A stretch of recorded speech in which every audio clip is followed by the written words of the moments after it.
आज मैं आप सभी के साथ एक मादा खरगोश और एक हाथी की कहानी शेयर करना चाहता हूं। एक मादा खरगोश और एक हथिनी या फिर एक मादा हाथी दोनों एक साथ गर्भवती हुए। एक महीने बाद इस मादा खरगोश ने कई सारे नन्हे नन्हे छोटे खरगोशों को जन्म दिया। 4 महीने गुजर गए और फिर से वह मादा खरगोश गर्भवती हुई और फिर से उन्होंने बहुत ही सुंदर बच्चों को जन्म दिया। 9 महीने गुजर गए और ये मादा खरगोश इस मादा हथिनी के पास जा करके अपने अपने प्रश्नों को रखा, अपने कंसर्न को उनके सामने रखा और वह उनसे पूछी कि 9 महीने बीत गए, मैं और आप एक साथ गर्भवती हुई थी। मैं अभी तक 3 बार मेरे छोटे छोटे बच्चों को जन्म दे चुकी हूँ, 3 बार मैं माँ बन चुकी हूँ और मेरे बच्चे बड़े भी हो गए हैं और वहां जंगल में खेल कूद रहे हैं। क्या आप गर्भवती हैं भी? मुझे आपकी चिंता हो रही है। इस प्रश्न को सुनने के बाद हथनी ने एक बहुत ही सुंदर सी मधुर सी मुस्कुराहट के साथ बहुत ही मधुर शब्दों में कहा कि मैं जो अपने अंदर धारण करके चल रही हूं, मैं जिस बच्चे के साथ गर्भवती हूं, वो बच्चा एक हाथी का बच्चा है और एक हाथी को बनने में, नर्चर होने में पूरे 2 वर्ष लगते हैं। एक हाथी को तैयार होने के लिए पूरे के पूरे 2 वर्ष लगते हैं। उसकी कान, नाक, सूंड, दांत।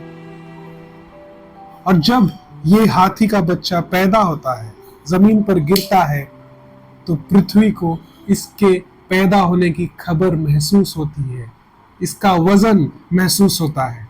जब वह हाथी का बच्चा उठकर चलना शुरू करता है, तब भी पृथ्वी को उसके चलने की आहट महसूस होती है।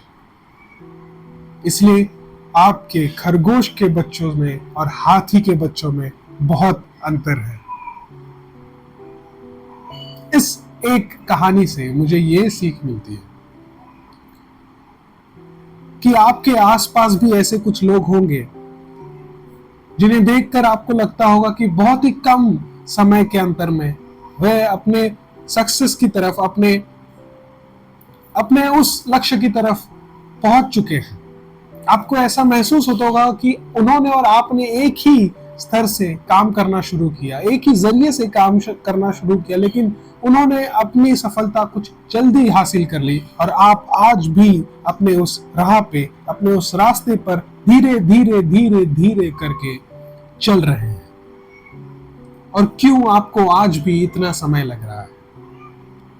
और जब भी आपके मन में भी ऐसा कुछ सवाल आए, तो मुझे आपको इस एक कहानी से यह याद दिलाना है कि आप एक हाथी के बच्चे को लेकर चल रहे हैं। आपका लक्ष्य एक हाथी का बच्चा है और एक हाथी के बच्चे को जन्म देने के लिए समय लगता है।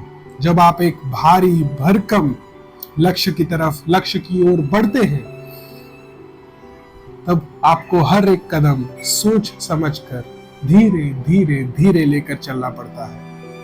काफी बाधाएं आएंगी, आसपास के कुछ खरगोश आके आपसे प्रश्न भी करेंगे कि क्या आप आपकी लक्ष्य की तरफ बढ़ भी रहे हैं या नहीं। पर आपको ये याद रखना होगा कि आपने कितना बड़ा लक्ष्य अपने अंदर धारण किया है और उस लक्ष्य की ओर बढ़ते रहना है, क्योंकि ऐसे बड़े बड़े लक्ष्य को पाने के लिए समय लगता है। याद रखिए, आपके अंदर हाथी के बच्चे पल रहे हैं। आपके अंदर हाथी का बच्चा जितना बड़ा लक्ष्य सहल रहा है, खिल रहा है, उसे समय दीजिए, उसे समय लगेगा। और जब वह हाथी का बच्चा पैदा होगा, जब आपकी सफलता रंग लाएगी, तब दुनिया उसकी वजन को पहचानेगी, दुनिया उसकी आहट को जानेगी, समझेगी, बूझेगी। सोचिए इसके बारे में।